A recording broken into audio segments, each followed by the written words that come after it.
നമസ്കാരം. TCV prime time ന്യൂസിലേക്ക് സ്വാഗതം. ആദ്യം പ്രധാന വാർത്തകൾ.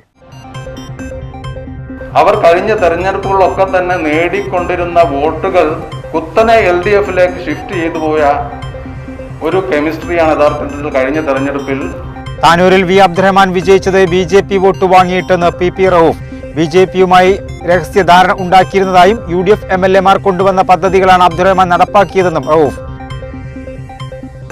സംസ്ഥാനത്തും ജില്ലയിലും ആശങ്കയുടെ കോവിഡ് കണക്കുകൾ കുറവില്ലാതെ തുടരുന്നു. 12,095 പേർക്ക് രോഗം ബാധിച്ചു. പരിശോധിച്ചത് 1,19,659 സാമ്പിളുകൾ. ജില്ലയിൽ 1,553 പേർക്ക് രോഗബാധ. DPR 11.49%. തിരൂരങ്ങാടി താലൂക്ക് ആശുപത്രിയിലെ കിടത്തി ചികിത്സ. നഗരസഭയുടെ അനാസ്ഥയ്ക്കെതിരെ CPM ധർണ.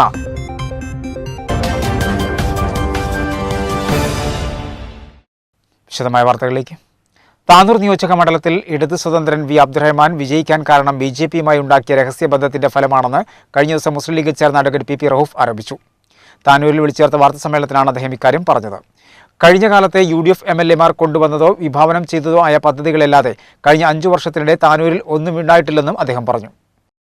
രാഷ്ട്രീയ ധാർമ്മികതയും മൂല്യങ്ങളും കാറ്റിൽ പറത്തിയാണ് ഇടത് സ്ഥാനാർത്ഥി താനൂരിൽ BJPയോട് ചങ്ങാത്തം കൂടിയത്. തെരഞ്ഞെടുപ്പിൽ എങ്ങനെയെങ്കിലും ജയിച്ചു കയറുക എന്നത് മാത്രമായിരുന്നു ലക്ഷ്യമെന്നും നയപരമായ ഒരു നിലപാടും തെരഞ്ഞെടുപ്പിൽ പുലർത്തിയില്ലെന്നും അഡ്വക്കേറ്റ് PP റൌഫ് പറഞ്ഞു. വളരെ പതിറ്റാണ്ടുകളായി സ്വാധീനമുള്ള പ്രദേശങ്ങളിൽ അവർ കഴിഞ്ഞ തെരഞ്ഞെടുപ്പുകളിലൊക്കെ തന്നെ നേടിക്കൊണ്ടിരുന്ന വോട്ടുകൾ കുത്തനെ LDFിലേക്ക് ഷിഫ്റ്റ് ചെയ്തു പോയ ഒരു കെമിസ്ട്രിയാണ് യഥാർത്ഥത്തിൽ കഴിഞ്ഞ തെരഞ്ഞെടുപ്പിൽ ശ്രീ അബ്ദുറഹ്മാൻ LDFിൻ്റെ പ്രതിനിധിയായി ഇവിടെ വിജയിക്കാൻ കാരണമായത് എന്ന് ഞാൻ ആദ്യമായി ആമുഖമായി പറയുകയാണ്. യഥാർത്ഥത്തിൽ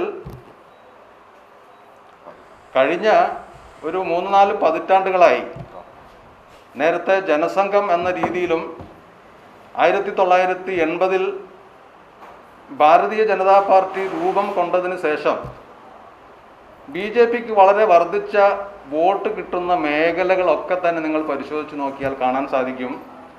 പ്രത്യേകിച്ച് താനൂർ മുനിസിപ്പാലിറ്റിയിൽ അവരുടെ ശക്തി കേന്ദ്രങ്ങളിൽ എല്ലായിടത്തും വളരെ ശക്തമായിട്ടാണ് BJPയുടെ വോട്ട് കുറഞ്ഞത്. ആ കുറഞ്ഞ വോട്ടുകളൊക്കെ തന്നെ LDFിൻ്റെ സ്ഥാനാർത്ഥിക്ക് അപ്പടി തന്നെ ഷിഫ്റ്റ് ചെയ്തതായിട്ട് ഇലക്ഷൻ്റെ വോട്ടിംഗ് നമ്മൾ പരിശോധിക്കുമ്പോഴും അതിൻ്റെ ഒരു പാറ്റേൺ പരിശോധിച്ചാലും വളരെ കൃത്യമായിട്ട് ബോധ്യപ്പെടുന്ന ഒരു സംഗതിയാണ്.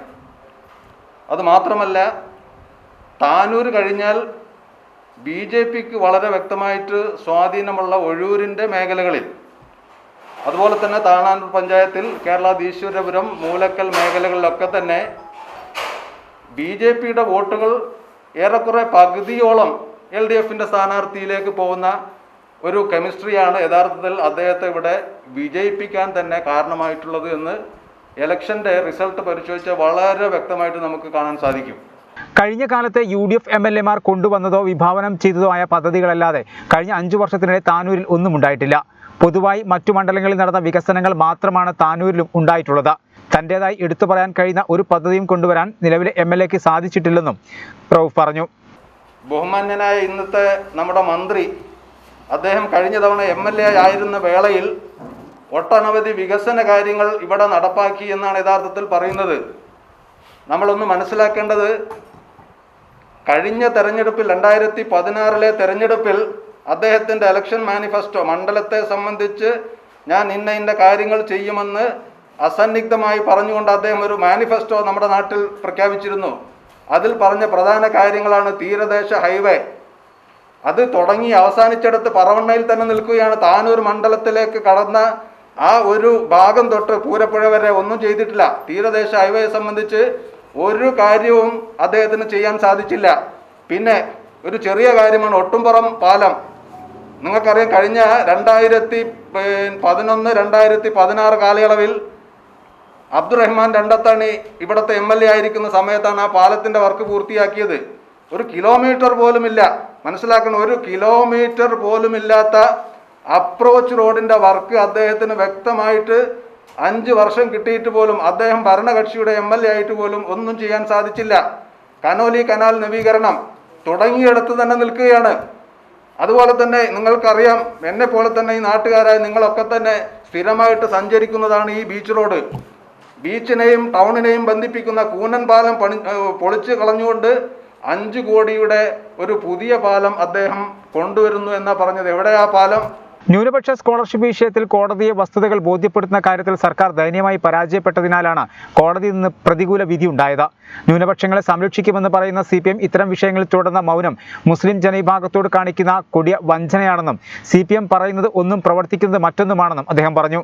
80-20 എന്ന ആ ഒരു പ്രപ്പോർഷണറി റേറ്റ് വെച്ചിട്ട് ഈ 20% അവകാശം പറഞ്ഞ ആളുകൾ ബഹുമാനപ്പെട്ട കേരള ഹൈക്കോടതിയിൽ ഒരു കേസ് ഫയൽ ചെയ്തു. ഈ സിസ്റ്റം മാറ്റണം. ഇതിനെ സംബന്ധിച്ച് 80-20 എന്ന ആനുപാതികം തെറ്റാണ്.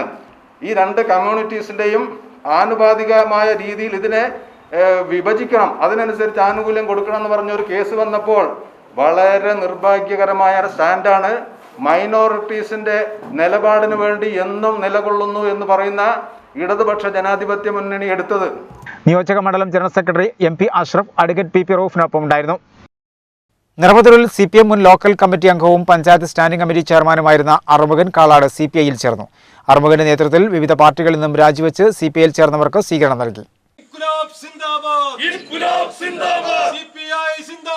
നിറമതുരിൽ CPM മുൻ ലോക്കൽ കമ്മിറ്റി അംഗവും പഞ്ചായത്ത് സ്റ്റാൻഡിംഗ് കമ്മിറ്റി ചെയർമാനുമായിരുന്ന അറുമുഖൻ കാളാട് CPIയിൽ ചേർന്നു. അറുമുഖന്റെ നേതൃത്വത്തിൽ വിവിധ പാർട്ടികളിൽ നിന്നും രാജിവെച്ച നിരവധി പേരാണ് CPIയിൽ ചേർന്നത്. ആലിച്ചുവട് സംഘടിപ്പിച്ച സ്വീകരണ യോഗം CPI സംസ്ഥാന എക്സിക്യൂട്ടീവ് അംഗം PP സുനീർ ഉദ്ഘാടനം ചെയ്തു. ഈ നാട്ടിലെ സാധാരണക്കാരായ ജനങ്ങൾക്ക് വേണ്ടി പ്രവർത്തിക്കുകയും അവരോടൊപ്പം നിന്നുകൊണ്ട് അവരുടെ വിശ്വാസം ആർജിച്ചുകൊണ്ട് മുന്നോട്ട് പോവുകയും ചെയ്യുന്ന രാഷ്ട്രീയ പാർട്ടിയാണ്. അധികാരത്തിൽ വരാൻ വേണ്ടി ഒരു വാക്ക് പറയുക, വന്നു കഴിഞ്ഞാൽ വേറെ നിലപാട് സ്വീകരിക്കുക, അത്തരം അവസരവാദപരമായ നിലപാടുകൾ ഒരു ഘട്ടത്തിലും ഈ പാർട്ടി സ്വീകരിച്ചു വരാറില്ല. അതുകൊണ്ട് തന്നെയാണ് നമ്മുടെ നാട്ടിൽ ധാരാളം രാഷ്ട്രീയ പാർട്ടികൾ ഉണ്ടായിട്ടും ആ പാർട്ടികളൊന്നുമല്ല തിരഞ്ഞെടുക്കേണ്ടത്, CPI ആണ് പ്രവർത്തിക്കേണ്ടത് എന്ന ധാരണാടിസ്ഥാനത്തിൽ ഈ പ്രസ്ഥാനത്തെ സ്വീകരിക്കാൻ തയ്യാറായി വരുന്ന ധാരാളം ആളുകളെ ഈ നാട്ടിൻപുറങ്ങളിലൊക്കെ നമ്മൾ കണ്ടുവരുന്നു. ജില്ലാ secretary PK Krishnadas, assistant secretary Irumban Saidalavi തുടങ്ങിയവർ സംസാരിച്ചു. CPI മണ്ഡലം സെക്രട്ടറി KPുരം സദാനന്ദൻ അധ്യക്ഷനായിരുന്നു. ലക്ഷ്മൺ ആലുങ്ങൽ, വിവേക് ആലുങ്ങൽ, C ബീരാൻകുട്ടി, PP ഇസ്മായിൽ തുടങ്ങി വിവിധ പാർട്ടികളിൽ നിന്നും രാജിവെച്ച നിരവധി പേരാണ് CPIയിൽ ചേർന്നത്.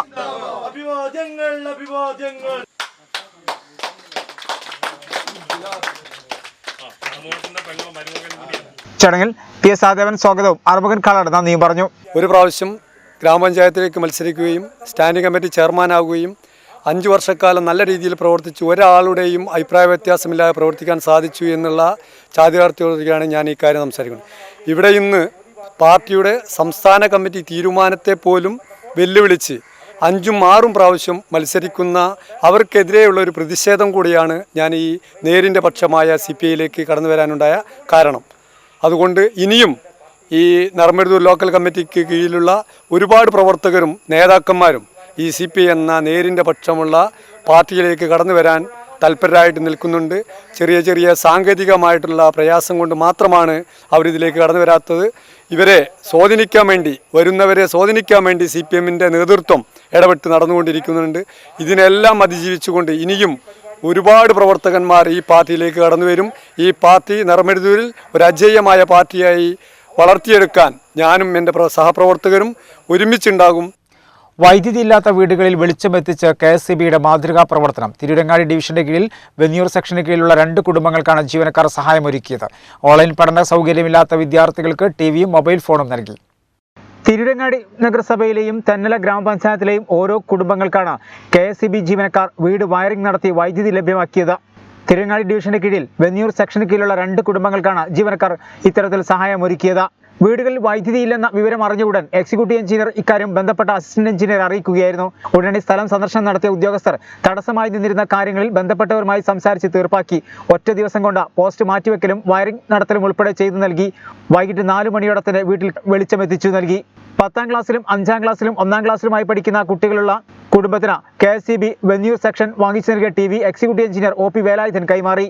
9ാം ക്ലാസ്സിലും 4ാം ക്ലാസ്സിലുമായി പഠിക്കുന്ന കുട്ടികളുള്ള ഒരു വീട്ടിലേക്ക് SSM പോളിടെക്നിക് 95-98 ബാച്ച് ഇലക്ട്രിക്കൽ പൂർവ്വ വിദ്യാർത്ഥികൾ എത്തിച്ചു നൽകിയ ടിവിയും സംഘടനയെ പ്രതിനിധീകരിച്ച് പ്രമോദ് സുബ്രഹ്മണ്യനും എക്സിക്യൂട്ടീവ് എഞ്ചിനീയറും ചേർന്ന് കൈമാറി. വീടുകളിലേക്ക് ആവശ്യമായ LED ബൾബുകൾ അസിസ്റ്റന്റ് എക്സിക്യൂട്ടീവ് എഞ്ചിനീയർ റൈഹാനത്ത് കൈമാറി. KSEB ജീവനക്കാരും തദ്ദേശ സ്വയംഭരണ പ്രതിനിധികളായ അബ്ദുൽ മജീദ്, ഫാസില ഉൾപ്പെടെ നാട്ടുകാരും ചടങ്ങിൽ സംബന്ധിച്ചു. ഡിവൈഎഫ്ഐ തിരൂർ ബ്ലോക്ക് കമ്മിറ്റിയുടെ നേതൃത്വത്തിൽ തിരൂർ ജില്ലാ ആശുപത്രിയിലേക്ക് രക്തം നൽകി. വനിതാ പ്രവർത്തകരടക്കമാണ് രക്തബാങ്കിലേക്ക് രക്തം നൽകിയത്. ഡിവൈഎഫ്ഐ പുറത്തൂർ മേഖലാ കമ്മിറ്റിയുടെ നേതൃത്വത്തിൽ വനിതാ പ്രവർത്തകരടക്കം നിരവധി പേരാണ് രക്തം നൽകിയത്. ഡിവൈഎഫ്ഐ ബ്ലോക്ക് പ്രസിഡന്റ് ഷാജിദ് ഉദ്ഘാടനം ചെയ്തു.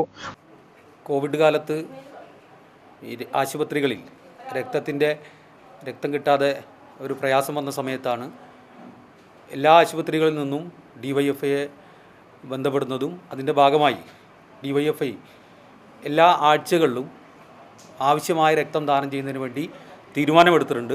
ഡിവൈഎഫ്ഐയുടെ തിരൂർ ബ്ലോക്ക് കമ്മിറ്റി കീഴിൽ 18 മേഖലാ കമ്മിറ്റികളാണ് നിലവിലുള്ളത്. ആ 18 മേഖലാ കമ്മിറ്റികളുടെയും നേതൃത്വത്തിൽ ആവശ്യമായ സമയത്തൊക്കെ തിരൂർ ബ്ലഡ് ബാങ്കിലേക്ക് രക്തം ദാനം ചെയ്യണമെന്നാണ് ഡിവൈഎഫ്ഐ ആലോചിച്ചിട്ടുള്ളത്. ഇപ്പോൾ നിലവിൽ പടിഞ്ഞാറക്കര മേഖലാ കമ്മിറ്റിയും അതുപോലെ തന്നെ ആലത്തൂർ മേഖലാ കമ്മിറ്റിയും രക്തം ദാനം ചെയ്തു കഴിഞ്ഞു. ഇന്ന് ഡിവൈഎഫ്ഐയുടെ പുറത്തൂർ മേഖലാ കമ്മിറ്റിയാണ് രക്തം ദാനം ചെയ്യുന്നത്.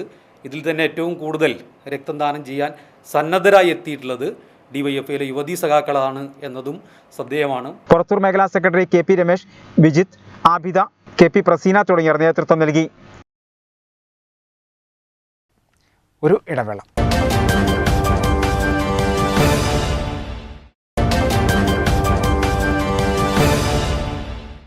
വാർത്തകൾ തുടർന്നു. സംസ്ഥാനത്ത് കോവിഡ് പ്രതിദിന രോഗികളുടെ എണ്ണം 12,000-ന് മുകളിൽ തുടരുന്നു. DPR തുടർച്ചയായി 10% തുടരുകയാണ്. 12,095 പേർക്കാണ് പുതുതായി രോഗം സ്ഥിരീകരിച്ചത്. സംസ്ഥാനത്ത് ഇന്ന് 12,095 പേർക്കാണ് കോവിഡ് സ്ഥിരീകരിച്ചത്. മലപ്പുറം 1,553, കൊല്ലം 1,271, കോഴിക്കോട് 1,180, തൃശൂർ 1,175, എറണാകുളം 1,116, തിരുവനന്തപുരം 1,115, പാലക്കാട് 1,098, ആലപ്പുഴ 720, കണ്ണൂർ 719, കാസർഗോഡ് 708, കോട്ടയം 550, പത്തനംതിട്ട 374, വയനാട് 300, ഇടുക്കി 216 എന്നിങ്ങനെയാണ് ജില്ലകളിൽ നിന്ന് രോഗബാധ സ്ഥിരീകരിച്ചത്. കഴിഞ്ഞ 24 മണിക്കൂറിനിടെ 1,19,659 സാമ്പിളുകളാണ് പരിശോധിച്ചത്. ടെസ്റ്റ് പോസിറ്റിവിറ്റി നിരക്ക് 10.11. കഴിഞ്ഞ ദിവസങ്ങളുണ്ടായ 146 മരണങ്ങളാണ് കോവിഡ് മൂലമാണെന്ന് ഇന്ന് സ്ഥിരീകരിച്ചത്. ഇതോടെ ആകെ മരണം 13,505 ഇന്ന് രോഗം സ്ഥിരീകരിച്ചവരിൽ 68 പേർ സംസ്ഥാനത്ത് നിന്ന് പുറത്തുനിന്ന് വന്നവരാണ്. 58 ആരോഗ്യ പ്രവർത്തകർക്കാണ് ഇന്ന് രോഗം ബാധിച്ചത്. രോഗം സ്ഥിരീകരിച്ച് ചികിത്സയിലായിരുന്ന 10,243 പേർ രോഗമുക്തി നേടി. സംസ്ഥാനത്തെ വിവിധ ജില്ലകളിലായി 3,91,753 പേരാണ് ഇപ്പോൾ നിരീക്ഷണത്തിലുള്ളത്. ജില്ലയിൽ രോഗികളുടെ എണ്ണവും രോഗവ്യാപന നിരക്കും ഉയർന്നു തന്നെ നിൽക്കുന്നു. 1,553 പേർക്ക് രോഗം ബാധിച്ചു. സമ്പർക്കത്തിലൂടെ 1,510 പേർ രോഗികളായി. DPR 11.49%. 841 പേർക്ക് രോഗമുക്തിയുണ്ടായി. ജില്ലയിൽ ഇതുവരെ 1,186 പേരാണ് കോവിഡ് ബാധിച്ച് മരണപ്പെട്ടത്. മലപ്പുറം ജില്ലയിൽ വെള്ളിയാഴ്ച കോവിഡ് ടെസ്റ്റ് പോസിറ്റിവിറ്റി നിരക്ക് 11.49% രേഖപ്പെടുത്തിയത്. 1,553 പേർക്കാണ് വൈറസ് ബാധ സ്ഥിരീകരിച്ചത്. 841 പേർ കോവിഡ് ബാധയ്ക്ക് ശേഷം രോഗമുക്തരായതായും ജില്ലാ മെഡിക്കൽ ഓഫീസർ ഡോക്ടർ സക്കീന അറിയിച്ചു. ഇതോടെ ജില്ലയിൽ കോവിഡ് മുക്തരായവരുടെ സാധാരണ ജീവിതത്തിലേക്ക് തിരിച്ചെത്തിയവരുടെ എണ്ണം 3,24,531 പേരായി. രോഗബാധ സ്ഥിരീകരിച്ചവരിൽ 1,510 പേർ രോഗികളുമായി നേരിട്ടുള്ള സമ്പർക്കത്തിലൂടെയാണ് വൈറസ് ബാധിതരായത്. 20 പേർക്ക് വൈറസ് ബാധ ഉണ്ടായതിന്റെ ഉറവിടം കണ്ടെത്താനായിട്ടില്ല. വിദേശ രാജ്യങ്ങളിൽ നിന്ന് തിരിച്ചെത്തിയ 6 പേർക്കും ഇതര സംസ്ഥാനങ്ങളിൽ നിന്ന് ജില്ലയിൽ തിരിച്ചെത്തിയ 17 പേർക്കും രോഗബാധ സ്ഥിരീകരിച്ചിട്ടുണ്ട്. 32,842 പേരാണ് ജില്ലയിൽ ഇപ്പോൾ നിരീക്ഷണത്തിൽ കഴിയുന്നത്. 1,186 പേരാണ് കോവിഡ് ബാധിച്ച് മരിച്ചത്. തിരൂർ ഗൾഫ് മാർക്കറ്റിൽ പുതിയ സെക്യൂരിറ്റി സംവിധാനം ഒരുക്കിയതായി ജിമാർട്ട് ഭാരവാഹികൾ അറിയിച്ചു. തിരൂർ ഗൾഫ് മാർക്കറ്റിൽ പുതിയ സെക്യൂരിറ്റി സംവിധാനം ഒരുക്കി. 2 ആഴ്ച മുമ്പ് മാർക്കറ്റിൽ 5ഓളം കടകളിൽ മോഷണ ശ്രമം നടന്നതിനാലാണ് സെക്യൂരിറ്റി സംവിധാനം കൂടുതൽ കാര്യക്ഷമമാക്കാൻ തീരുമാനമെടുത്തത്. ജൂലൈ 1 മുതൽ തന്നെ മാർക്കറ്റിൽ ശക്തമായ സെക്യൂരിറ്റി സംവിധാനം ഒരുക്കിയതായി ജിമാർട്ട് ഭാരവാഹികളായ അബ്ദുറഹ്മാൻ ഹാജി, ഇബ്നു വഫ എന്നിവർ അറിയിച്ചു. ഇനി ഇവിടെ ശക്തമായ ഒരു സെക്യൂരിറ്റി വിഭാഗം നിയമിതമാകുന്നതുവരെ അത് എത്ര സമയമാണെങ്കിലും ആ ഉത്തരവാദിത്തം ഞങ്ങൾ ഏറ്റെടുക്കുന്നു എന്ന് ഇതിൻ്റെ പ്രസിഡൻ്റായ ഷാജി നൈസും അതുപോലെ തന്നെ അൻവറും മറ്റു സെക്രട്ടേറിയറ്റ് ഭാരവാഹികൾ ഒന്നടങ്കം അറിയിക്കുകയും അത് ഇന്ന് വരെ മാർക്കറ്റിലുള്ള യുവജന വിഭാഗത്തിൻ്റെ സെക്രട്ടേറിയറ്റ് മെമ്പർമാരും അതിൻ്റെ അഡൽട്ട് വിങ്ങിലെ സെക്രട്ടേറിയറ്റ് മെമ്പർമാരും യൂത്ത് വിങ് മെമ്പർമാരും പുറമെ സ്ഥാപനങ്ങളിലുള്ള സ്റ്റാഫുകളടക്കം ഇന്ന് ഞങ്ങൾ നിന്നോളാം എന്ന് മത്സരിക്കുന്ന രീതിയിൽ രാത്രി 9 മണി മുതൽ രാവിലെ 6 മണി വരെ ഒരാൾക്കും ഒരു സംശയത്തിനും ഇടവരാത്ത രീതിയിൽ മാർക്കറ്റിന് കാവലാളുകളാവുകയായിരുന്നു. ഫോറിൻ മാർക്കറ്റിനെ സംബന്ധിച്ചിടത്തോളം ഒരുപാട് പ്രതിസന്ധികൾ നേരിട്ടുകൊണ്ടിരിക്കുന്ന ഒരു സമയമാണിത്. അപ്പോൾ ഈ ഇതിൽ ചാനൽ മുഖാന്തരം തന്നെ ഇപ്പോൾ ഞാൻ പറഞ്ഞത് ഈ ബിൽഡിംഗ് ഓണേഴ്സ് ഒരുവിധം ആളുകൾക്കൊന്നും വാടക ആദ്യം കുറച്ച് കൊടുക്കുക എന്ന് പറഞ്ഞിരുന്നു 3 മാസം മുമ്പ്. ഇപ്പോൾ 2 മാസത്തേക്ക് നിങ്ങൾ കുറച്ച് തരണം എന്ന് പറഞ്ഞപ്പോൾ അവരെ സംബന്ധിച്ചിടത്തോളം ഞങ്ങൾ ഒന്നും ചെയ്യാൻ ബാധ്യസ്ഥരല്ല, അതൊക്കെ നിങ്ങൾ തന്നെ സഹിക്കണം എന്നുള്ള ഒരു വലിയ പ്രതിസന്ധി ഫോറിൻ മാർക്കറ്റിൽ ഈ നടക്കുന്ന ബിൽഡിംഗ് ഓണേഴ്സ് സഹകരിക്കണില്ല.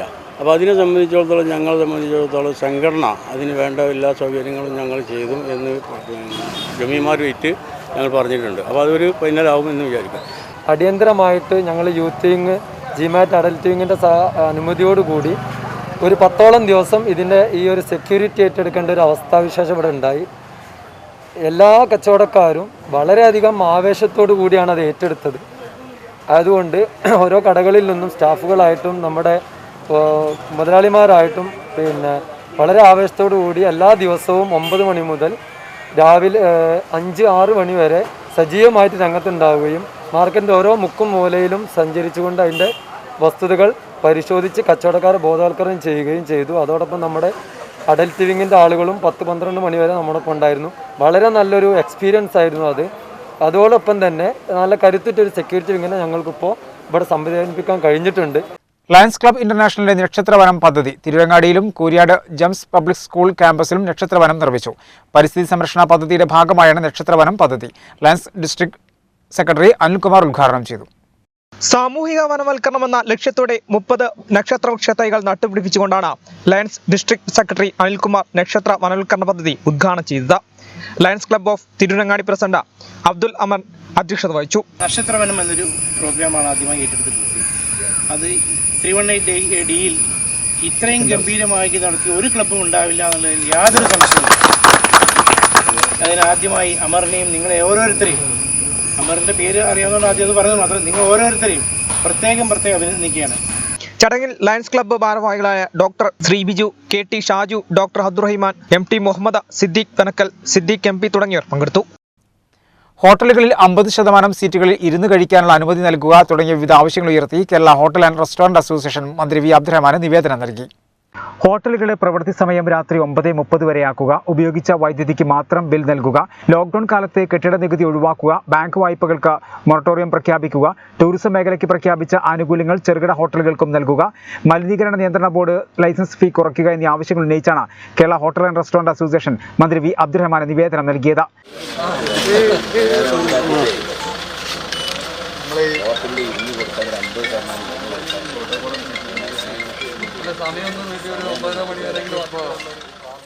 സംസ്ഥാന സെക്രട്ടറി PP അബ്ദുറഹ്മാൻ, ജില്ലാ സെക്രട്ടറി മണി സംഘം, യൂണിറ്റ് പ്രസിഡന്റ് സബ്ക അമീർ, ഈസ്റ്റേൺ നിസാർ, റോയൽ നവാസ് എന്നിവരാണ് നിവേദന സംഘത്തിലുണ്ടായിരുന്നത്. യൂത്ത് കോൺഗ്രസ് കളിയാട്ടുമുക്ക് മുന്നിയൂർ പഞ്ചായത്ത് ഹെൽത്ത് സെന്ററിന് സ്നേഹോപഹാരം നൽകി. അണുനശീകരണ കിറ്റുകളും സാനിറ്റൈസറുകളുമാണ് വിതരണം ചെയ്തത്. യൂത്ത് കോൺഗ്രസ് സംസ്ഥാന സെക്രട്ടറി UK അഭിലാഷ് വിതരണോദ്ഘാടനം നിർവഹിച്ചു. സംസ്ഥാന തലത്തിൽ യൂത്ത് കെയറിന്റെ ഭാഗമായി കളിയാട്ടുമുക്ക് യൂത്ത് കോൺഗ്രസ് മുന്നിയൂർ ഹെൽത്ത് സെന്ററിലേക്ക് രോഗികൾക്ക് ആവശ്യമായ അണുനശീകരണ കിറ്റുകളും സാനിറ്റൈസറുകളും വിതരണം ചെയ്തു. യൂത്ത് കോൺഗ്രസ് സംസ്ഥാന secretary UK Abhilash medical officer ഹർഷദിനും ഹെൽത്ത് ഇൻസ്പെക്ടർ സുബ്രഹ്മണ്യത്തിനും കൈമാറിക്കൊണ്ടാണ് ഉദ്ഘാടനം നിർവഹിച്ചത്.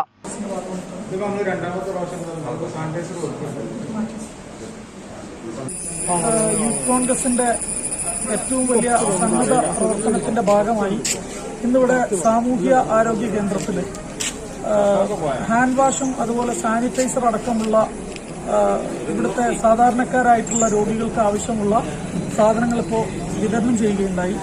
നമുക്കറിയാം, യൂത്ത് കോൺഗ്രസ് സംസ്ഥാന തലത്തിൽ യൂത്ത് കെയറിന്റെ ഭാഗമായി ഇതുപോലുള്ള സന്നദ്ധ പ്രവർത്തനങ്ങൾ കേരളത്തിലുടനീളം നടത്തി വരികയാണ്. അതിന്റെ ഭാഗമായിട്ടാണ് ഇന്നിവിടെ കളിയാട്ടുമുക്കിൽ യൂത്ത് കോൺഗ്രസ് പ്രവർത്തകർ ഏറ്റവും അഭിമാനകരമായിട്ടുള്ള രീതിയിലുള്ള ഒരു പ്രവർത്തനം കാഴ്ചവെച്ചിട്ടുള്ളത്. അതുകൊണ്ട് തന്നെ ഈ പരിപാടിക്ക് സംസ്ഥാന യൂത്ത് കോൺഗ്രസ് കമ്മിറ്റിയുടെ എല്ലാവിധ ഭാവുകങ്ങളും അർപ്പിക്കുന്നു.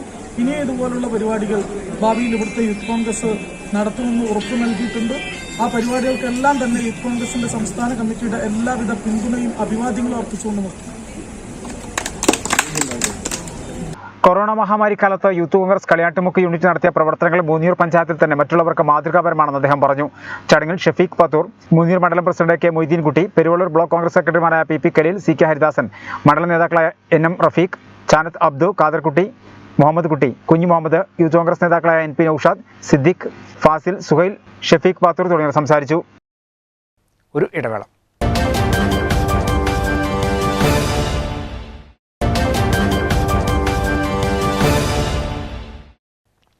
വാർത്തകൾ തുടർന്നു.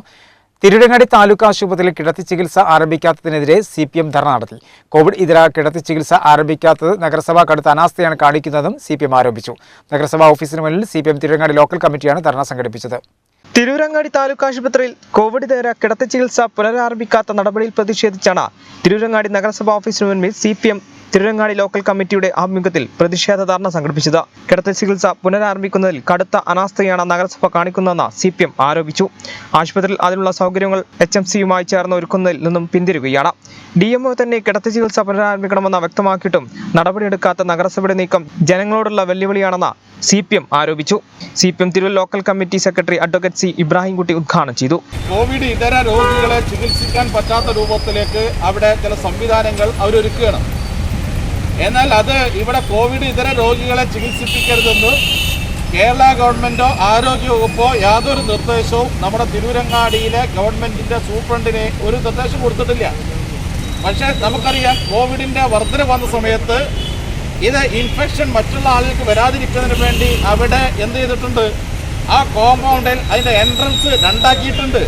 K. രാംദാസ് അധ്യക്ഷത വഹിച്ചു. MP Ismail, EP Manoj, V. Bhaskaran തുടങ്ങിയവർ പങ്കെടുത്തു. ആലത്തിയൂർ TIMLP സ്കൂളിൽ ഓൺലൈൻ പഠന സൗകര്യമില്ലാത്ത വിദ്യാർത്ഥികൾക്ക് മൊബൈൽ ഫോണുകൾ വിതരണം ചെയ്തു. തൃപ്രങ്ങോട് ഗ്രാമപഞ്ചായത്ത് പ്രസിഡന്റ് V. ശാലിനി വിതരണോദ്ഘാടനം നിർവഹിച്ചു. ആലത്തിയൂർ TIMLP സ്കൂളിൽ ഓൺലൈൻ പഠന സൗകര്യമില്ലാത്ത വിദ്യാർത്ഥികൾക്കാണ് മൊബൈൽ ഫോണുകൾ വിതരണം ചെയ്തത്. തൃപ്രങ്ങോട് ഗ്രാമപഞ്ചായത്ത് പ്രസിഡന്റ് V. ശാലിനി വിതരണോദ്ഘാടനം നിർവഹിച്ചു. ചടങ്ങിൽ AO in charge Sainuddin, BRC trainer Manikandan, PTA president Krishnankutty, vice president Yahu തുടങ്ങിയവർ പങ്കെടുത്തു. സ്കൂൾ മാനേജറുടെയും അധ്യാപകരുടെയും ശ്രമഫലമായി 8 സ്മാർട്ട് ഫോണുകളാണ് വിതരണം ചെയ്തത്. ഈ വർഷവും പഠനം ഓൺലൈൻ കൂടിയാണ് തുടരുന്നത്. ഈ സാഹചര്യത്തിൽ ഓൺലൈൻ പഠന സാഹചര്യം ഇല്ലാത്ത കുട്ടികൾക്ക് അത്തരം സാഹചര്യം ഒരുക്കേണ്ടത് ഓരോ സ്കൂളിൻ്റെയും പ്രത്യേക ആവശ്യമായി വന്നു. അതിൻ്റെ അടിസ്ഥാനത്തിൽ നമ്മുടെ സ്കൂളിൽ നിന്നും തിരഞ്ഞെടുക്കപ്പെട്ട കുട്ടികൾക്ക് ഡിവൈസ് കൊടുക്കുന്ന ചടങ്ങിനാണ് നാം സാക്ഷ്യം വഹിക്കുന്നത്. കൂടാതെ ബാക്കി വന്ന 10,000 രൂപ സ്പെഷ്യൽ സ്കൂളിലെ കുട്ടികളുടെ വിദ്യാഭ്യാസ ചെലവിലേക്കായി സ്കൂൾ പ്രധാനാധ്യാപിക ഫാത്തിമ ടീച്ചർ AOക്ക് കൈമാറി. പരപ്പേരി BMEP സ്കൂളിൽ കൈത്താങ് പദ്ധതിയിലൂടെ കുട്ടികൾക്ക് സൗജന്യ മൊബൈൽ ഫോൺ വിതരണം ചെയ്തു. BM corporate manager reverend Sunil Puthiyattil mobile phone വിതരണോദ്ഘാടനം നിർവഹിച്ചു. പരപ്പേരി BMEP സ്കൂളിൽ കൈത്താങ് പദ്ധതിയിലൂടെ കുട്ടികൾക്ക് സൗജന്യമായി മൊബൈൽ ഫോണുകൾ വിതരണം ചെയ്തു. BM corporate manager reverend Sunil Puthiyattil mobile ഫോണുകളുടെ വിതരണോദ്ഘാടനം നിർവഹിച്ചു. ചടങ്ങിൽ ഹംസ പിലാക്കാട്ടിൽ അധ്യക്ഷനായിരുന്നു. പ്രശാന്ത് മാത്യൂസ്, കരുണാകരൻ മാസ്റ്റർ, ബൈജു, മെവിൻ സുശീൽ, സെറിൻ മാത്യൂസ്, സനിത ടീച്ചർ, പ്രശാന്ത് മാത്യൂസ് തുടങ്ങിയവർ ആശംസകൾ അർപ്പിച്ചു.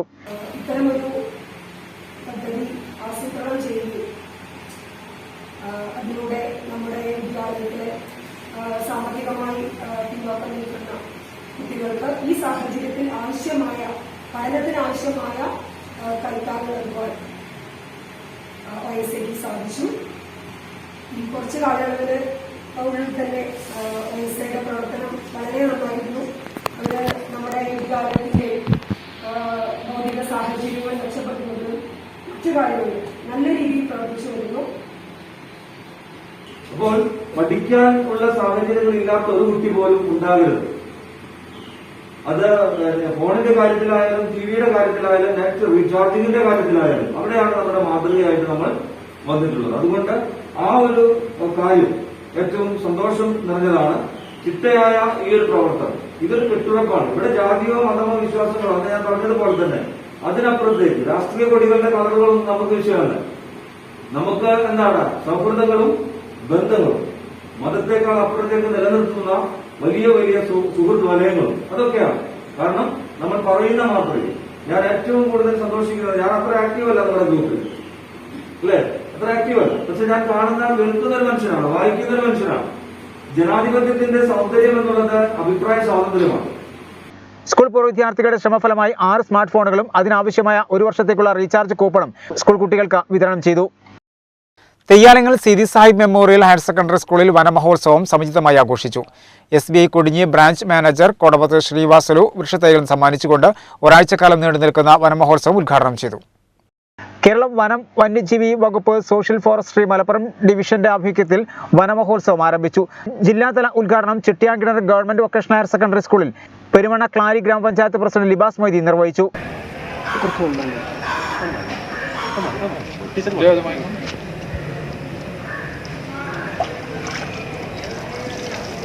സാധാരണ പരിസ്ഥിതി ദിനത്തിലും അതുപോലെയുള്ള വനവൽക്കരണ ചടങ്ങുകളിലൊക്കെ നന്നായി നടത്തുന്ന, നന്നായി പരിപാലിച്ചു പോകുന്ന ഒരു വിദ്യാഭ്യാസ സ്ഥാപനമാണ്. ആ രീതിയിൽ ഈ വനവൽക്കരണ പദ്ധതി നന്നായി വിജയിക്കുമെന്ന് ഉറപ്പുണ്ട്. അതുപോലെ വനം വകുപ്പ് ക്ലബ്ബുകൾ മുഖേന എന്തെങ്കിലും നടത്താൻ ഉദ്ദേശിക്കുന്നുണ്ടെങ്കിൽ ഞങ്ങൾ 30ഓളം ക്ലബ്ബുകൾ പരിസ്ഥിതി ദിനത്തിൽ നന്നായി സഹകരിച്ച് നിർത്തുകയാണ് ചെയ്യുന്ന കാര്യമുണ്ട്. ഹൈസ്കൂളിൽ നടന്ന വനമഹോത്സവത്തിന്റെ ഭാഗമായി നക്ഷത്രവനം ഒരുക്കി. മലപ്പുറം ജില്ലാ പഞ്ചായത്ത് അംഗം യാസ്മിൻ അരിബ്ര മുഖ്യാതിഥിയായിരുന്നു. Deputy conservator of forest V Sajikumar പദ്ധതി വിശദീകരിച്ചു. നക്ഷത്രവും ഗ്രഹങ്ങളും തമ്മിലുള്ള വ്യത്യാസം അറിയാലോ. നക്ഷത്രങ്ങൾ സ്വയം പ്രകാശിക്കുന്നതാണ്. അപ്പോൾ അതുകൊണ്ടാണ് കവി നേരത്തെ പാടിയിരുന്നത് തിരുവാഭരണം ചുവറ്റി നിൽക്കുന്ന തിരുവാതിര നക്ഷത്രം എന്ന് കവിയുടെ ഭാവന ഉണർന്നത്.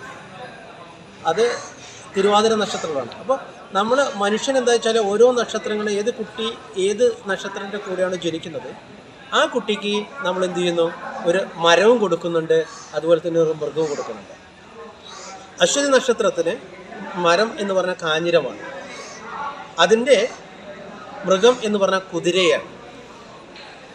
അപ്പോൾ അശ്വതി നക്ഷത്രത്തിൽ ജനിച്ചൊരു കുട്ടിക്ക് നിർബന്ധമായിട്ടും അവന് നല്ല കരുത്തുണ്ടാവും, പിന്നെ നല്ല ഉറപ്പുണ്ടാവും, അവന് ശക്തി ഉണ്ടാവും, കുതിരേൻ്റെ ശക്തി ഉണ്ടാവും എന്നൊക്കെയാണ് കണക്കാക്കുന്നത്.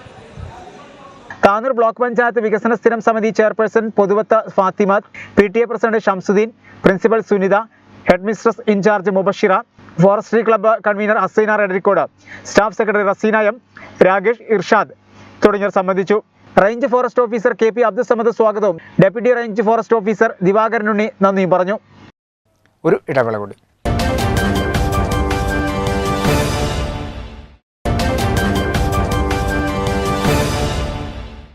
വരയുടെ വിസ്മയ ലോകത്തെത്തിയ കുഞ്ഞു മനസ്സിന് ഇന്ത്യ ബുക്സ് ഓഫ് റെക്കോർഡ്സിന്റെ അംഗീകാരം.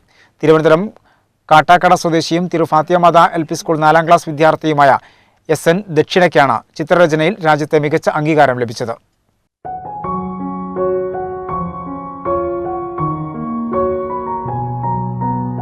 ലോക്ക്ഡൌൺ കാലത്ത് 2 മാസവും ഒരാഴ്ചയും കൊണ്ട് 113 ചിത്രങ്ങൾ വരച്ചതാണ് ദക്ഷിണയെ അംഗീകാരം തേടിയെത്തിയത്. ഓയിൽ പോസ്റ്റർ കളർ ഉപയോഗിച്ച് പ്രകൃതി സൗന്ദര്യം, മൃഗങ്ങൾ, പക്ഷികൾ, കടൽ, സാന്താക്ലോസ് എന്നിവയാണ് ദക്ഷിണ കടലാസിൽ പകർത്തിയത്.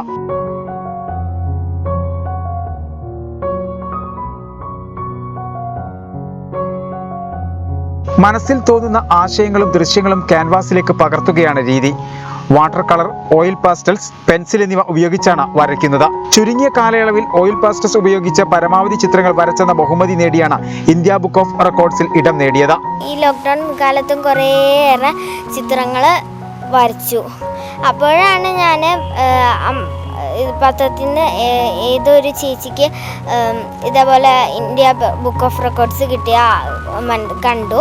അപ്പോൾ ഈ ഇന്ത്യ ബുക്ക് ഓഫ് റെക്കോർഡ്സ് കിട്ടിയാൽ മനസ്സിലാക്കിയപ്പോൾ ഞാനും വിചാരിച്ചു ഞാനും പടം വരച്ചല്ലോ, അപ്പോൾ ഇതേപോലെ എന്തോ അങ്ങോട്ട് കൊടുത്തുവിടാം. അപ്പോൾ അങ്ങനെ അപേക്ഷിച്ചു. അപ്പോൾ കഴിഞ്ഞ മാസം അതിൻ്റെ കൺഫേം വന്നു എനിക്ക് ഇന്ത്യ ബുക്ക് ഓഫ് റെക്കോർഡ്സ് ഉണ്ടെന്ന്. പിന്നെ ഇന്നലെ ഇന്ത്യ ബുക്ക് ഓഫ് റെക്കോർഡ്സ് കിട്ടി. അത് എനിക്ക് വളരെയധികം സന്തോഷമുണ്ടായി. ഇനി എൻ്റെ ലക്ഷ്യം Asia book of records, Guinness book of records ആണ്. ചിത്രരചന ശാസ്ത്രീയമായി അഭ്യസിക്കാത്ത ദക്ഷിണ കുഞ്ഞുനാളിലെ വർണ്ണങ്ങളിൽ അത്ഭുതങ്ങൾ കാട്ടിയിരുന്നു. LKG വിദ്യാർത്ഥിയായിരിക്കെ ചിത്രകലാ ക്യാമ്പിൽ പങ്കെടുത്ത് ചിത്രങ്ങൾ വരച്ച് ശ്രദ്ധ നേടി. തൃക്കണ്ടിയൂർ GLP സ്കൂളിൽ 2ാം ക്ലാസ്സിൽ പഠിക്കുമ്പോൾ പ്രളയ ദുരന്തത്തിൽപ്പെട്ട കുട്ടികളുടെ ദുരിതമറിഞ്ഞ ദക്ഷിണ താൻ വരച്ച ചിത്രങ്ങളുടെ പ്രദർശനം കോഴിക്കോട് സംഘടിപ്പിച്ചതിൽ നിന്നും ലഭിച്ച 20,000 രൂപ മുഖ്യമന്ത്രിയുടെ ദുരിതാശ്വാസ നിധിയിലേക്ക് മുഖ്യമന്ത്രി പിണറായി വിജയന് നേരിട്ട് നൽകി അഭിനന്ദനം നേടിയിരുന്നു. കുഞ്ഞുനാളിൽ ഞാൻ 2 വയസ്സ് മുതൽ ചിത്രം വരയ്ക്കാൻ തുടങ്ങി. അങ്ങനെ കുറേ ചിത്രങ്ങൾ വരച്ചു. അപ്പോൾ പ്രളയം വന്നു. പ്രളയത്തിൽ പത്രത്തിൽ കുട്ടികൾ മുഖ്യമന്ത്രിയുടെ ദുരിതാശ്വാസ നിധിക്ക് പണമൊക്കെ കുടുക്ക പൊട്ടിച്ച് കൊടുക്കണുണ്ട്. അപ്പോൾ എനിക്കും തോന്നി എനിക്കും പണം കൊടുക്കണമെന്ന്. അപ്പോൾ അച്ഛൻ്റെ അടുത്ത് പറഞ്ഞു അച്ഛൻ കൊടുക്കണമെന്നുണ്ടെന്ന്. അപ്പോൾ എനിക്ക് തൃപ്തിയല്ല, എനിക്ക് സ്വന്തമായിട്ട് എന്തെങ്കിലും കൊടുക്കണം. അപ്പോൾ അങ്ങനെ ഞങ്ങൾ ചിത്രപ്രദർശനം നടത്തി. അതിൽ നിന്ന് കിട്ടിയ 20,000 രൂപ മുഖ്യമന്ത്രിയുടെ ദുരിതാശ്വാസ നിധിയിലേക്ക് കൈമാറി. നിലവിൽ 1000-ലധികം ചിത്രങ്ങൾ വരച്ചു കഴിഞ്ഞു ഈ കൊച്ചുമിടുക്കി. വരയ്ക്ക് പുറമെ വായനയും ദക്ഷിണയുടെ വിനോദമാണ്. തുഞ്ചൻ സ്മാരക ട്രസ്റ്റിലെ ബാലസമാജം ലൈബ്രറിയിലെ മിക്ക പുസ്തകങ്ങളും ഇവൾ വായിച്ചു കഴിഞ്ഞു. ഇവയിൽ 250 പുസ്തകങ്ങൾക്ക് ആസ്വാദനക്കുറിപ്പും തയ്യാറാക്കിയിട്ടുണ്ട്. നന്മ ബാലരംഗിന്റെ ഓൺലൈൻ സ്കൂൾ കലോത്സവത്തിൽ സമ്മാനാർഹയായിരുന്നു. ഞാൻ 1000-ഓളം പുസ്തകങ്ങൾ വായിച്ചു കഴിഞ്ഞു. ഇവിടെ നിന്നാണ് 500 പുസ്തകങ്ങൾ വായിച്ചത്. പിന്നെ എൻ്റെ വീട്ടിൽ നിന്നും അങ്ങനെ 1000-ഓളം പുസ്തകങ്ങൾ വായിച്ചു. അതിൻ്റെയൊക്കെ റിവ്യൂ ഞാൻ എഴുതിയിട്ടുണ്ട്, കഥാപാത്രങ്ങളും ഇതെല്ലാം. ചിത്രങ്ങൾ കൂടുതൽ വരയ്ക്കണമെന്ന് തന്നെയാണ് ഈ കൊച്ചുമിടുക്കിയുടെ ആഗ്രഹം. KCB താനാളൂർ ഓഫീസ് ജീവനക്കാരൻ നോബിളിന്റെയും ഷൈനിയുടെയും മകളാണ്. പശുക്കൾക്കായി ഒരു ഉഗ്രൻ വീട് തന്നെ പണിതിട്ടുണ്ട് വിനു എന്ന ചെറുപ്പക്കാരൻ. 6 സെന്റ് സ്ഥലത്ത് പശുക്കൾക്ക് സ്വസ്ഥമായി മേഞ്ഞു നടക്കാൻ പാകത്തിലാണ് വീട് നിർമ്മിച്ചിട്ടുള്ളത്. തിരുവട്ടം സ്വദേശി വിനുവാണ് പശുവീട് നിർമ്മിച്ചിരിക്കുന്നത്.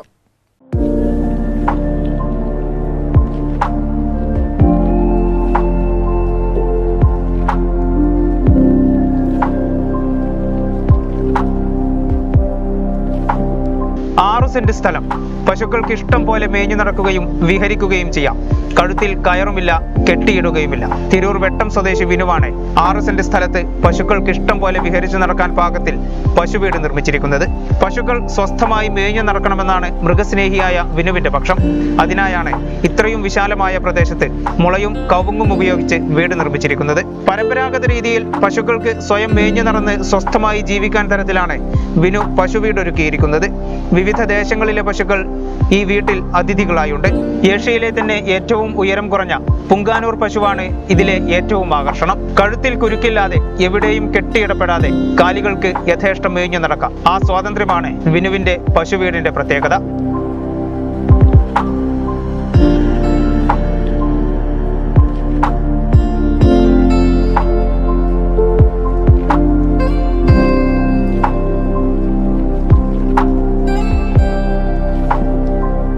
പശുവീട് എന്ന് പറയുന്ന കോൺസെപ്റ്റ് എല്ലായിടത്തും പശുക്കൾക്ക് എരുത്ത്, തൊഴുത്ത്, ഫാം ഒക്കെയാണ്.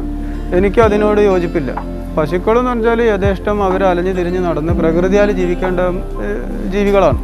അപ്പോൾ നമ്മളുടെ സൗകര്യത്തിന് ഇന്ന് അതിനെ തൊഴുത്തിലാക്കി എരുത്തിലും ഫാമിലൊക്കെ ആക്കി വെച്ചിരിക്കുകയാണ്. അപ്പോൾ അഴിച്ചുവിട്ട് വളർത്തണം. അപ്പോഴേ അത് നാടൻ പുല്ലുകൾ, നാടൻ പച്ചവെള്ളം, വൈക്കോല്, അങ്ങനെ എന്താണോ പ്രകൃതിയിൽ നിന്ന് കിട്ടുന്നത് അത് കഴിച്ച് വളരണം. അതാണ് ശരിയായ രീതിയിലുള്ള പശു സംരക്ഷണം എന്ന് പറയുന്നത്. പശുക്കൾക്ക് യഥാർത്ഥത്തിൽ അങ്ങനെയാണ് ജീവിക്കുക അവർ. ഇപ്പോൾ നമ്മളുടെ സൗകര്യത്തിനാണ് നമ്മൾ ഇവരെ പിടിച്ച് കെട്ടിവെക്കുന്നതും എരുത്തിലാക്കും തൊഴുത്തിലാക്കുന്നതും ഒക്കെ. അവർക്ക് ഇങ്ങനെ തന്നെ ജീവിക്കാനാണ് സുഖം. അങ്ങനെ ജീവിക്കുമ്പോൾ ഒരിക്കലും ഇവർ പിന്നെ അസുഖങ്ങൾ കുറവാണ്, രോഗപ്രതിരോധ ശേഷി കൂടുതലാണ്, വെയിലും മഴയെല്ലാം ധാരാളം കൊള്ളുന്നു. അങ്ങനെ അത് കുഴപ്പമൊന്നുമില്ല. മുളയും കവുങ്ങും കൊണ്ട് നിർമ്മിച്ചതാണ് പശുവീട്. ഒറ്റ കാഴ്ചയിൽ തന്നെ അതിമനോഹരം. ആധുനിക ഫാമിംഗ് രീതിയിൽ പശു വളർത്തുന്നതിന് വിനുവിന് താല്പര്യമില്ല. തനത് രീതിയിൽ തന്നെയാണ് പരിപാലനം. പുല്ലും വൈക്കോലും ഗോതമ്പ് തവിടും ചോളത്തവിടും ഒക്കെയാണ് തീറ്റ. അമിതമായി പാൽ കറന്നെടുക്കാനും വിനു തയ്യാറല്ല. കന്നുകുട്ടികൾ തന്നെ പാൽ കുടിക്കട്ടെ എന്നാണ് വിനുവിന്റെ പക്ഷം. പാലധികം അവരെ കുട്ടികൾ കുടിക്കുന്നു, പിന്നെ കുറച്ച് പാലേ ഉണ്ടാവുള്ളൂ. ഉണ്ടെങ്കിൽ തന്നെ അത് നമ്മൾ പിന്നെ വല്ല തൈരോ മോരോ ഒക്കെ ആക്കിയിട്ട് ആവശ്യക്കാരോ അല്ലെങ്കിൽ സുഹൃത്തുക്കളോ നമ്മൾ ഉപയോഗിക്കുക എന്നല്ലാതെ കൂടുതൽ വിൽപ്പന ഒന്നുമില്ല. ഇവിടെ ഉള്ളത് ആന്ധ്രയിൽ നിന്ന് കൊണ്ടുവരുന്ന ആന്ധ്രകുള്ളന്മാർ, കൃഷ്ണ, അതുപോലെ പുങ്കാനൂർ, ഇവർ വെച്ചൂർ, അങ്ങനെയൊക്കെ നാടൻ സാധനങ്ങൾ. തിരുരങ്ങാടിയിൽ പിഞ്ചു കുഞ്ഞുങ്ങൾക്ക് യാതൊരു സുരക്ഷയുമില്ലാതെ പുഴയോരത്തൊരു അങ്കണവാടി. മുഴിക്കൽ അരിപ്പാറയിലെ അങ്കണവാടിയാണ് പുഴയോരത്ത് ഒരു സംരക്ഷണ ഭിത്തി പോലും ഇല്ലാതെ നിൽക്കുന്നത്. ഉദ്ഘാടനം കഴിഞ്ഞ് 1 വർഷമായപ്പോഴേക്കും അങ്കണവാടിക്കും ചോർച്ചയും തുടങ്ങിയിട്ടുണ്ട്. തിരൂരങ്ങാടി നഗരസഭയിലെ 6ാം ഡിവിഷനിൽ മൂഴിക്കൽ അങ്കണവാടിയുടെ അവസ്ഥയാണിത്. തൊട്ടുപിന്നിലൂടെ ഒഴുകുന്ന എക്കാലവും നിറഞ്ഞു കവിഞ്ഞൊഴുകാറുള്ള കടലുണ്ടിപ്പുഴയാണ്. ഇതിനോട് ചേർന്നാണ് പിഞ്ചു കുഞ്ഞുങ്ങൾ യാതൊരു സുരക്ഷയുമില്ലാതെ ഓടിക്കളിക്കുന്നത്. അങ്കണവാടി കെട്ടിടം നിർമ്മിച്ച് സുരക്ഷാഭിത്തി കെട്ടിയിട്ടുണ്ടെന്നല്ലാതെ സുരക്ഷാഭിത്തി കെട്ടാനോ കുരുന്നുകളുടെ സുരക്ഷയ്ക്കായി എന്തെങ്കിലും ചെയ്യാനോ അധികൃതർ തയ്യാറായിട്ടില്ല. സുരക്ഷാഭിത്തി കെട്ടാൻ തുടക്കം മുതൽ നാട്ടുകാർ ആവശ്യപ്പെടുന്നുണ്ടെങ്കിലും അധികൃതർ ചെവി കൊണ്ടിട്ടില്ല. മെയിനായിട്ടുള്ളത് ഈ സുരക്ഷയുടെ കാര്യമാണ്. ഈ കുട്ടികൾ, പിഞ്ചു കുട്ടികളാണ് ഇവിടെ വന്ന് പഠിക്കേണ്ടത്. അങ്കണവാടിയിൽ ഏതെല്ലാം കുട്ടികൾ വരുന്നുള്ളത് ഇപ്പോൾ എല്ലാവർക്കും അറിയേണ്ട കാര്യമുള്ള. അപ്പോൾ അതിൻ്റെ കാര്യത്തിലൊരു വലിയൊരു വീഴ്ചയാണ് സംഭവിച്ചിട്ടുള്ളത്. കുട്ടികൾ പോയൻ്റെ വക്കത്ത് വന്നാൽ സംഭവിച്ചതിന് ശേഷം പിന്നെ നമ്മൾ കുറേ ആളുകൾ വന്നാണ്ട് കുറേ മുതലക്കണ്ണീരൊഴുക്കിയിട്ടൊന്നും കാര്യം ഉണ്ടാവില്ല. കാരണം നമ്മളെ മക്കളാണ്. അപ്പോൾ അത് സംഭവിക്കാതിരിക്കണമെങ്കിൽ ഇതിനിപ്പോൾ തന്നെ ഇതിന് വേണ്ട അതിനുള്ള ആക്ഷൻ എടുക്കണം. ഇതിന് പ്രവർത്തിച്ച ആളുകളും ആരൊക്കെ ഉത്തരവാദിത്തപ്പെട്ടവർ വന്നിട്ട് അതിന് മേലുള്ള ആക്ഷൻ എടുത്ത് ആ വീഴ്ച പരിഹരിച്ചാൽ ഇനി അങ്കണവാടി മുന്നോട്ട് പോയിട്ട് കാര്യമുള്ളൂ. അല്ലാതെ 1 വർഷം മുൻപാണ് പാറക്കടവിൽ പ്രവർത്തിച്ചിരുന്ന അങ്കണവാടി മൂഴിക്കലിൽ സ്വന്തം കെട്ടിടം നിർമ്മിച്ച് പ്രവർത്തനം മാറ്റിയത്. എന്നാൽ കെട്ടിട നിർമ്മാണവും അശാസ്ത്രീയമാണെന്നും നാട്ടുകാർ പറയുന്നു. 1 വർഷമായപ്പോഴേക്കും ടെറസിൽ വെള്ളം കെട്ടി നിന്ന കെട്ടിടത്തിന്റെ ഭിത്തിയിലേക്ക് വെള്ളം കിനിഞ്ഞിറങ്ങുന്നുണ്ട്. ഇത് അങ്കണവാടിയിലെ വൈദ്യുതി സംവിധാനത്തിനടക്കം അപകട ഭീഷണിയാണ്. കെട്ടിട നിർമ്മാണത്തിൽ അഴിമതി നടന്നതെന്ന സംശയം നാട്ടുകാർ ഉന്നയിക്കുന്നുണ്ട്. ഇത് അങ്കണവാടിൻ്റെ എത്ര ഫണ്ടാണ് വെച്ചത് അങ്ങനെയുള്ള കാര്യങ്ങളൊന്നും ഇതിനെപ്പറ്റി അറിയില്ല. അടങ്കൽ വെച്ചിട്ടില്ല എത്രയാണെന്നുള്ള കാര്യങ്ങളൊന്നും. അപ്പോൾ ഇവിടെ ഈ പുഴേനടുത്ത് ഈ ഭിത്തി കെട്ടാൻ അന്നേ ഞങ്ങളൊക്കെ പറഞ്ഞതിന് അങ്കണവാടി ഉദ്ഘാടനം ചെയ്യുന്നതിന് മുന്നേ തന്നെ പറഞ്ഞതാണ്. അത് ആരും ചെയ്തിട്ടില്ല. അത് ഭയങ്കര ഒരു ദോഷമാണ്. പിന്നെ മഴ വന്നു കഴിഞ്ഞാൽ ഈ അങ്കണവാടിൻ്റെ വാർപ്പിൻ്റെ മുകളിൽ വെള്ളം കെട്ടി നിൽക്കുന്നു. അത് ലീക്ക് ചെയ്തിട്ട് ഇപ്പോൾ 1 വർഷമായിട്ടുള്ള ഉദ്ഘാടനം കഴിഞ്ഞിട്ട് അത് ലീക്ക് ചെയ്തിട്ട് ഇലക്ട്രിസിറ്റി കറണ്ടിനെയൊക്കെ ഭയങ്കരമായിട്ട് ബാധിക്കുന്നുണ്ട്. ഏത് മഴക്കാലത്തും കടലുണ്ടിപ്പുഴ നിറകവിഞ്ഞൊഴുകാറുണ്ട്. അതുകൊണ്ട് തന്നെ കുട്ടികളെ അങ്കണവാടിയിൽ പാർപ്പിക്കണമെങ്കിൽ സുരക്ഷാഭിത്തി നിർമ്മിക്കണമെന്ന് നാട്ടുകാരുടെ ആവശ്യപ്പെടുന്നത്. സ്വന്തം അക്കൗണ്ടിലാക്കാൻ വേണ്ടി കഴിഞ്ഞ ഭരണസമിതി തിരക്ക് പിടിച്ച് ഉദ്ഘാടനം നടത്തിയതുകൊണ്ടാണ് ഇങ്ങനെ സംഭവിച്ചതെന്ന് നാട്ടുകാർ ആരോപിക്കുന്നു. തിരൂർ ഫിലിം സൊസൈറ്റി സംഘടിപ്പിക്കുന്ന ഓൺലൈൻ ഷോർട്ട് ഫിലിം മത്സര ഫെസ്റ്റിവൽ ജൂലൈ 1 ആരംഭിച്ചു.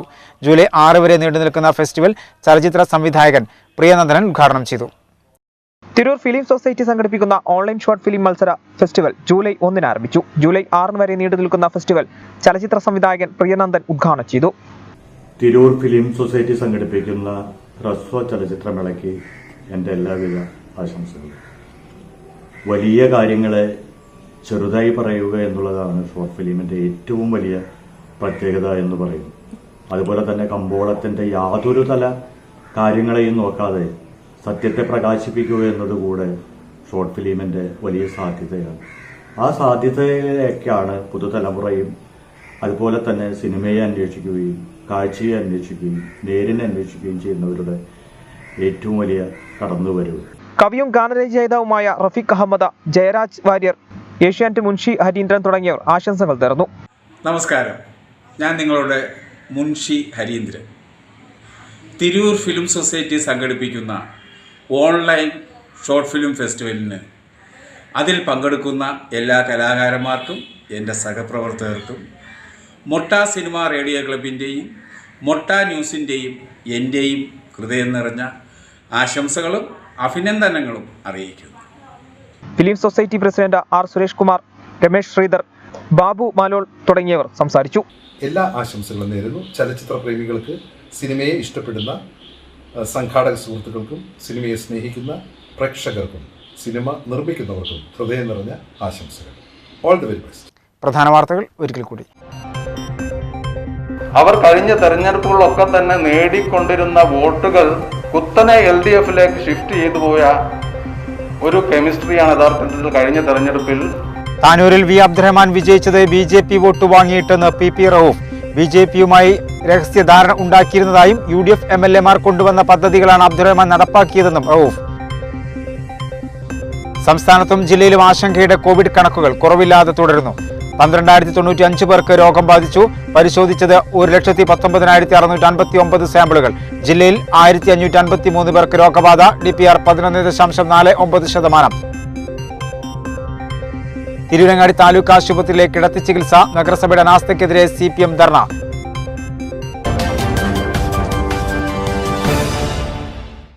ഇതോടുകൂടി വാർത്തകൾ സമാപിക്കുന്നു. നന്ദി, നമസ്കാരം.